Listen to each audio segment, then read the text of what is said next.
Bien,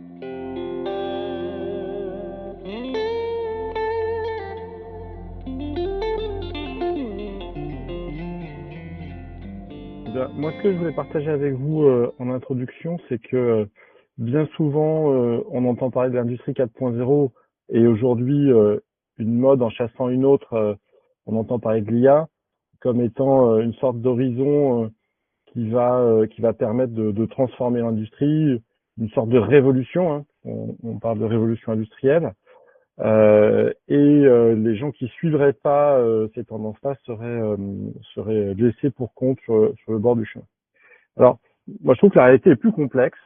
D'une part, alors, d'un côté, je suis convaincu qu'il y a un potentiel de progrès dans les industries qui pourrait être amené notamment par l'industrie 4.0 et notamment par l'IA, hein, avec des gains de 20 à 30% sur au moins une des métriques que sont qualité, coût, délai et BFR, et au moins sur une de ces dimensions-là dans chacune des entreprises. Hein. Ça, c'est des choses que je constate.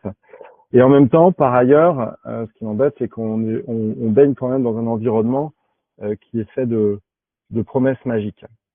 Et là où ça se gâte, c'est que quand on va sur le terrain, qu'est-ce qu'on voit? On voit des machines achetées à prix d'or, 100 000, 300 000 euros, 1 million d'euros qui sont arrêtés, des logiciels qui sont inutilisés ou sous-utilisés, et parfois on a des résultats contre-productifs avec des gens qui ont investi dans des machines onéreuses et qui produisent très peu et qui viennent gréver les poids ventes d'entreprise.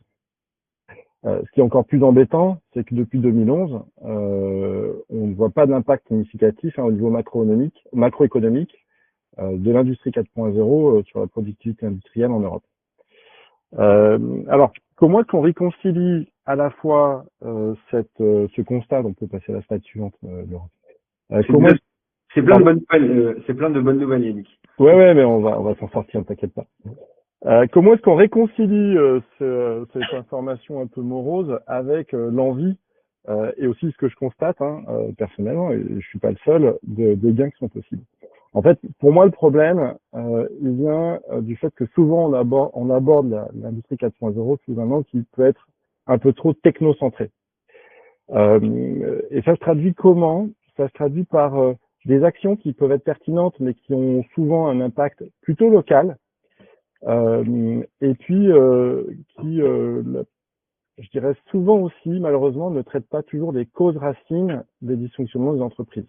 Je pense notamment aux enjeux de délai dans les entreprises. Si vous venez faire progresser un poste de travail particulier avec de la robotisation, ou si vous mettez un logiciel en place, vous allez peut-être obtenir des progrès locaux. Et à part si vous tombez par hasard, et je vais y revenir, sur un goulot ou sur une contrainte de l'entreprise, vous n'aurez pas un effet significatif à l'échelle. Et puis, alors, si on peut revenir juste une seconde en arrière, pour revenir encore dans les mauvaises nouvelles, malheureusement, et je me positionne au niveau des PME et des ETI là, ces entreprises ont un quadruple plafond de verre qui est très difficile à franchir, qui est un plafond au niveau du budget. Ces technologies coûtent cher et les PME ne peuvent pas forcément se les payer. Pourquoi? Parce que souvent, les entreprises qui subsistent en France sur ces types d'entreprises sont sur des niveaux de production à très fort mix et très faible volume, ce qui ne permet pas de rentabiliser des installations robotisées ou de l'automatisation. Ensuite, les entreprises sont aussi embêtées parce qu'elles n'ont pas des compétences nécessaires souvent pour mener ces projets et encore moins de disponibilité. Je peux en prendre un exemple. C'est un exemple d'une entreprise qui m'avait fait intervenir pour mettre en place une sorte de couple APS plus MES.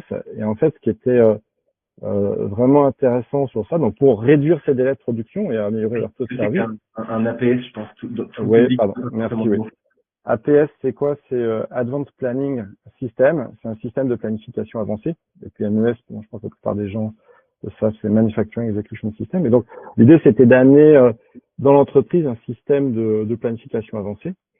Le problème, c'est que la situation dans l'entreprise, c'est que déjà, quand on confirmait les commandes, on ne prenait pas en compte la charge de la production. Donc, évidemment, c'est très compliqué dans ces cas-là de tenir les délais.